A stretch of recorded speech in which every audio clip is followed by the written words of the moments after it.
Hello everyone, দিনটা ছিল 24শে ফেব্রুয়ারি। ঠিক 11টার সময় আমার ঠিক হলো যে আমি মহাকুম্ভে যাচ্ছি হঠাৎই।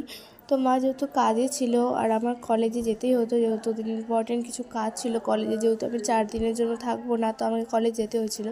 আর তাই জন্য মা সব কিছু গুছিয়ে রেখেছিলো আগে থেকে, আর আমি আসি আর এসে খেয়েই বেরিয়ে যাই। যেহেতু 3:30টার সময় একটা বাস ছিল ওখান থেকে মালদা যাওয়ার, আর ঠিক 6:45টার সময় আমরা পৌঁছেও যাই মালদাতে। যেহেতু আমরা জানতাম না যে ট্রেন কখন আছে না আছে, আর মহাকুম্ভ স্পেশাল অনেক রকমের ট্রেন ছিল, আর আমি গিয়ে এনে সঙ্গে সঙ্গে ট্রেনের টিকিট কেটে নিয়েছিলাম।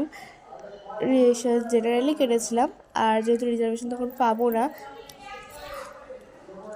আর তারপরে ট্রেনের জন্য লাইন দাঁড়াই, যেহেতু প্রচুর ভিড়। ট্রেন আসার আগে 7:30টার সময় চলে আসে ট্রেন, আর 9:15টার সময় ছেড়ে দেয়। তো আমরা সিট পেয়ে গেছিলাম, যেহেতু মালদা থেকে ছেড়েছিল, কুম্ভ স্পেশাল ট্রেনটা ছিল, তো তেমন কোনো অসুবিধা হয়েছিল না। আর অনেক সবাই খুশি ছিল, যেহেতু সবাই সিট পেয়েছিল। সবাই একটু ভয় ছিল যে সিট পাবো কি না, এতটা জার্নি। যেহেতু অনেকেই তো ভিডিওতে দেখতেই পাচ্ছ যে সিট পাচ্ছে না, কিন্তু সেটা হয়েছিলও পরে।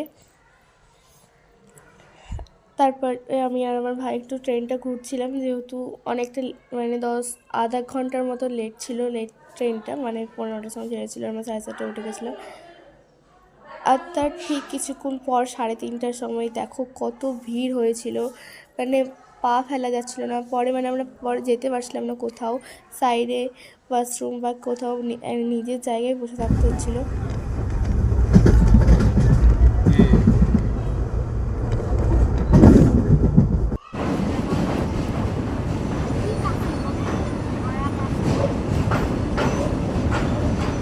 এখন বেনারসিতে চলে এসেছি, আর কিছুক্ষণ পরে বেনারসে ঢুকবো। বেনারসি আর বেনারস দুটোই আলাদা, সেটা আমি এখন এখানে এসে দেখতে পাচ্ছি।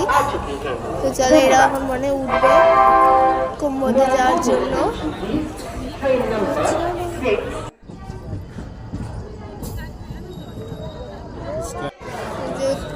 তো গাইস, আমরা এখন চলে আসলাম, আর এখন আমরা নামবো, আর এরা এখন উঠবে।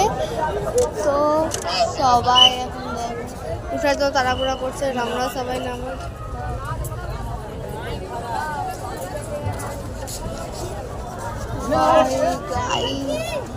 এত ভিড়, মনে হয় কি আমরা নামতে পারবো।